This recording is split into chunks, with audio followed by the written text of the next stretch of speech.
What up, y'all? Appreciate you showing up, hanging out, listening to my dumb ass. Like and subscribe. So, I was thinking about Sony and how idiotic they are. Not idiotic, but you know what they are. They're special. So, Sony put out. The word was, hey, Sony's gonna make PSVR2 available for PC to play on the PC, right?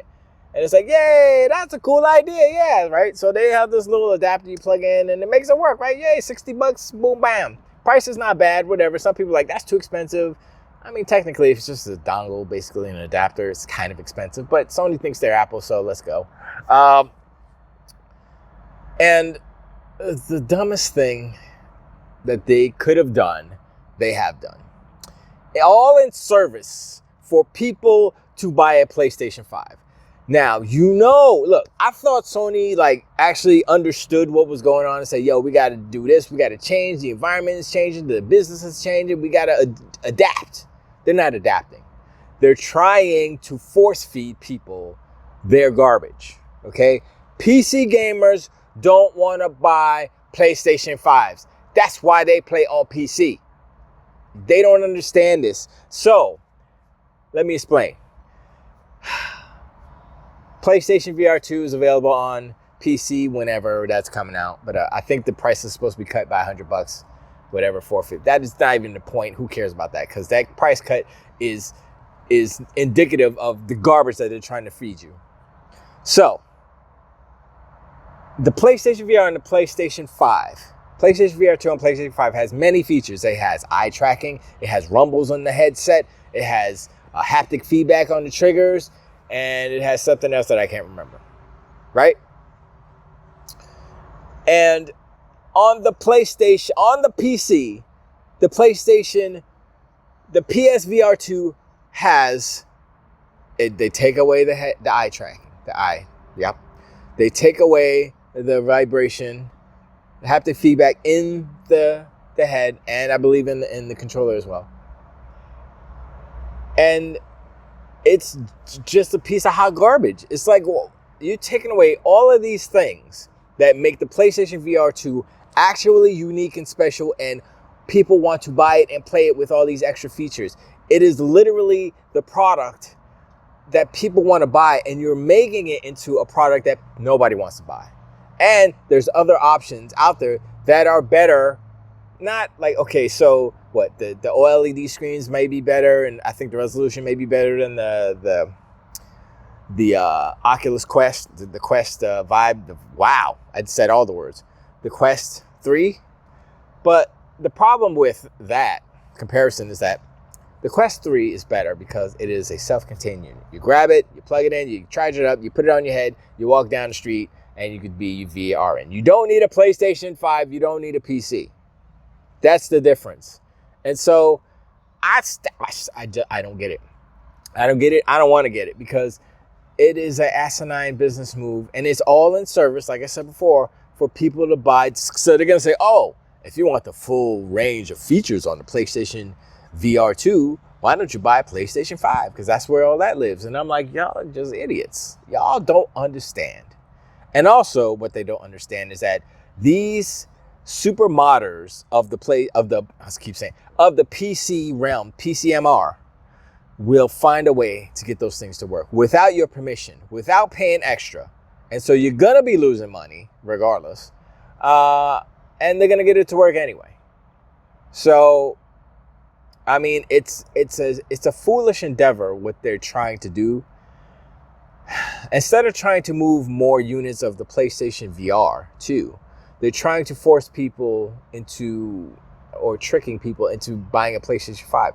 And like I said, PlayStation gamers will not want, PC gamers will not want to buy a PlayStation 5, just like they don't want to buy an Xbox, just like they don't want to buy a Switch, unless they have kids.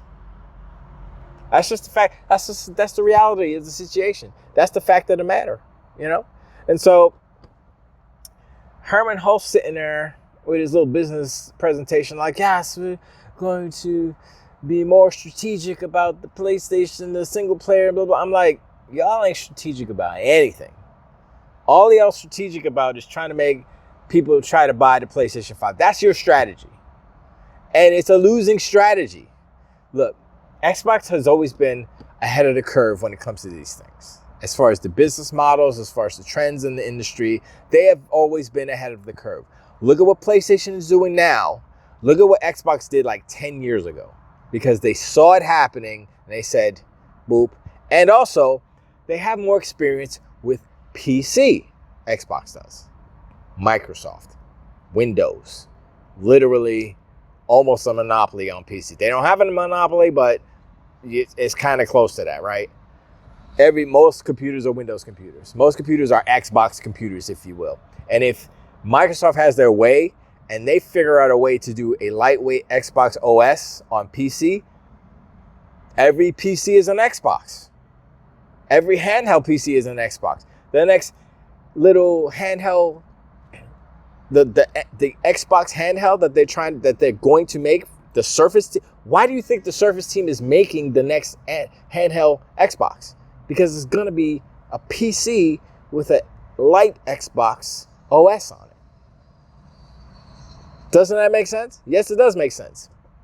And so what I think about when people were talking about, oh, they're going to have a design spec, I think it's the handheld that's going to have a design spec. The handheld that the Surface team is making. Because from what I understand, from what I've heard, is that Jason Ronald is working on the next home Xbox. So there's two different teams making these things. So why would the Surface team make a bespoke hardware, handheld hardware, if it's not going to utilize A, ARM, and B, PC architecture? So ARM, PC architecture. Guess what just happened? Guess what the Surface team just put out? A whole bunch of laptops, and they put out a laptop and they put out a tablet. And you know what it has? It has ARM. So they can just take those and base the handheld off of those, the tablet more so, I would say. And boom, you have a handheld. It's that simple. The reason why I think they made the Surface, the ARM Surface laptop and the ARM Surface tablet, excuse me, is because they're testing the waters. They can build these machines, which, I mean, they've already built them, and they can test the games on them. They can test the APIs on them. They can test all of the SDK. They'll probably have a different SDK or a new SDK that includes this ARM architecture, which, wait, that would have to be a different SDK. Unless they're doing unless they're doing a compatibility layer, like how the Steam Deck does, what's it called? I have Neptune in my brain, but that's not what it's called. They have a compatibility layer so that they can play Windows. I think Windows or however it works. Anyway, so I'm looking at all these moves that Xbox is making. And this is before the showcase. So the showcase may give us some more insight onto all of these things. But I don't know. Here's my question. Here's the thing that I am wondering. Surface team's making the ARM handheld based off of the stuff they just released, the notebook and the tablet. Jason Ronald's making the home console, but will the console still be x86/x64, or will it be ARM to be more compatible with the handheld? And they'll just do a compatibility layer for the ARM stuff for the x86, the old stuff, for backwards compatibility. I think that would make more sense, because moving forward they can just do ARM. ARM is better because it's cooler, it's more power efficient, so they can literally stack a bunch of ARM kind of chips, how Apple does theirs, and still maintain the heat that they need to, tolerance levels, if it is that efficient. And as I understand how it works, how to make them more powerful, if that makes sense. Instead of like making a bespoke, oh, here's an ARM 29 chip. It could just be ARM, and how they do it, just like they stack it vertically. I don't know. I'm not a chip man, but I heard somebody talk about it, and I was like, oh, is that how it works? I never did look into it any more than that, but I mean, it makes sense if that works, if that's how that works. But I mean, all that's kind of interesting to me on a basic level, because I mean, sure, we play video games and we enjoy video games and we enjoy all this media and we have our phones, but they work. Like, how do they work? I don't know. I press the button and the power and it's charged and it works. It's like, okay, that's fine, but still, it's kind of interesting to understand how they actually work. And I know let's talk about. I think there was a super low. I think it was a super low not semiconductor, but anyway, I definitely a tangent. We're not going down that road. But anyway, the main thing is Sony with the goofy ideas, and I listened to Boomstick talk about it. I heard a bunch of people talk about it. I heard Gaz and Clint Eastwood and Mag talk about it. And I'm like, yeah, and everybody's like, what are they doing? Why? I want to hear Steve from freaking Gaming Nexus. I want to hear him talk about what he's got to say about that. I mean, I know he's not too much into like video games like that, but since it's I think it's Sony and it is hardware and it has to do with PCs, I think he will talk about it. So I want to get his take, because usually he's pretty, I mean, he did throw some shade, before, but that's because zeitgeist and all that stuff. So, but I tend to like him because he's more technical. Like, I mean, the most technical. You want to talk about, like, he make Digital Foundry look like kindergartens, for real.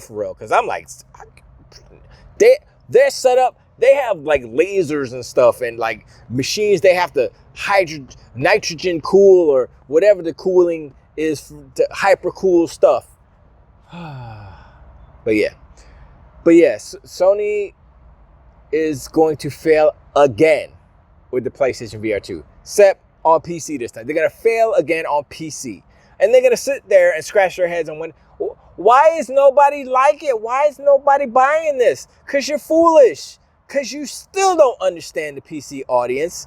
And what did they say when they did the Helldivers 2? They said, oh, we're trying to learn to better serve the PC audience and the gamers and blah, blah, blah. I was paraphrasing, obviously, but that's what they said, right? They ain't learning nothing. They just said that so they don't look like they're evil empire, but they are. They said that so that it wouldn't be so obvious that they just want to sell PS5s. That is their MO. That is it. That's all they want to do is sell PS5s. They don't want to sell games, obviously. Well, they want to sell some more games, but not really. They just want to sell PS5s and they want to get more people on the PSN. That's it. I'm like, man, it's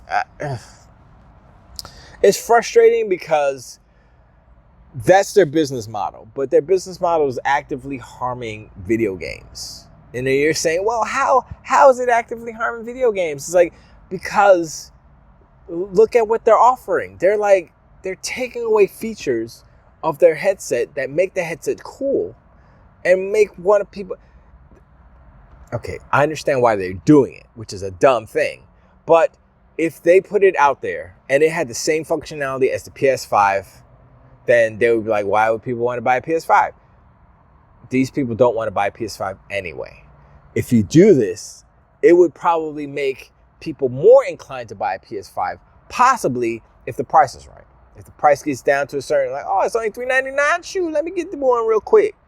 They would be more inclined to have it because they could it's a super casual box. Or if you're still doing those, excuse me, those exclusives, those timed exclusives, maybe like, instead of buying a $1,500 graphics card this year, I'll buy a cheap old $400 PS5 and I'll play the exclusive a little bit early or something, And that's the thing, but they don't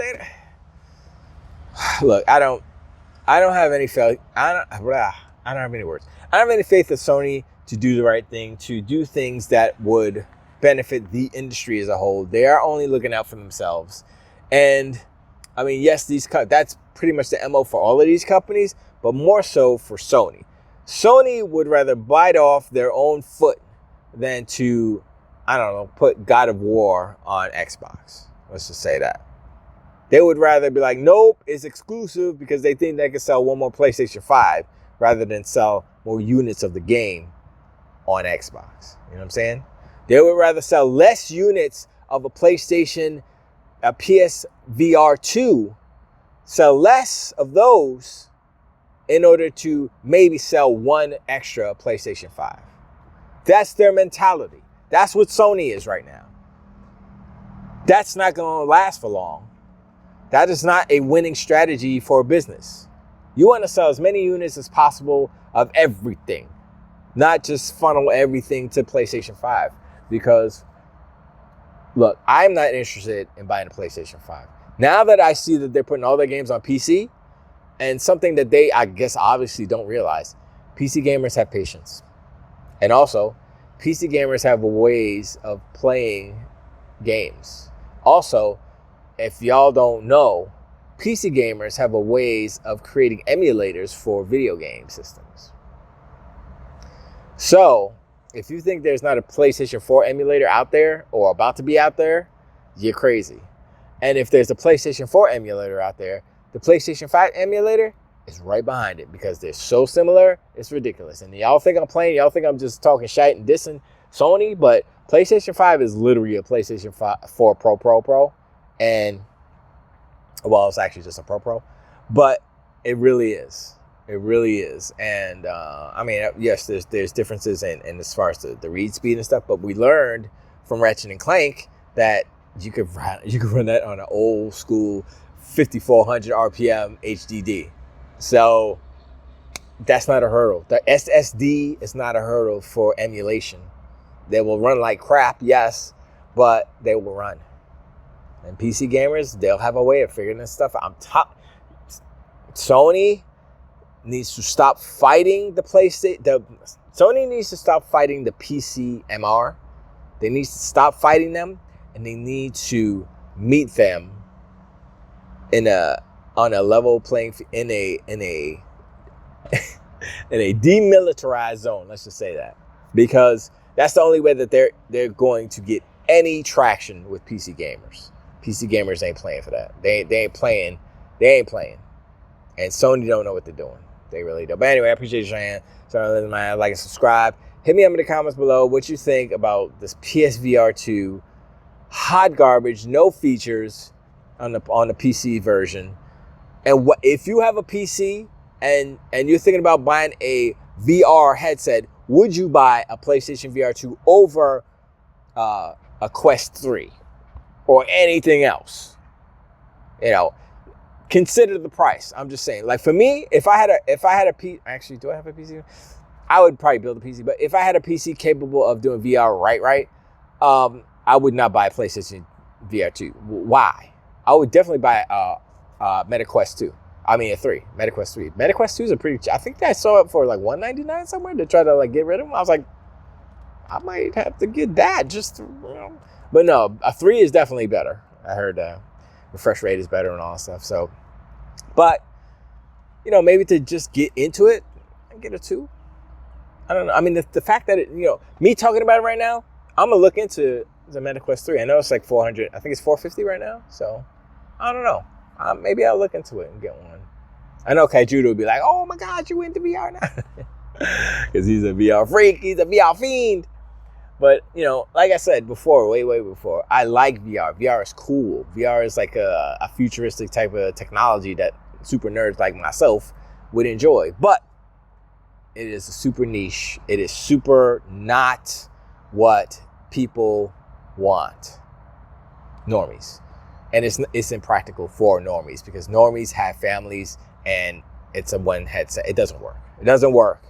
So I would say the only thing that would work is if they create a giant like 100-inch television screen that's like the Nintendo 3DS, where it's 3D for everybody and stuff like that. That might work. I don't know how that will work, but whatever. Anyway, ramble. Appreciate you, like, subscribe. And I appreciate y'all, for real. I know I say the little rumble at the end of every video, but for real. I appreciate y'all. I appreciate all the comments. I read all the comments.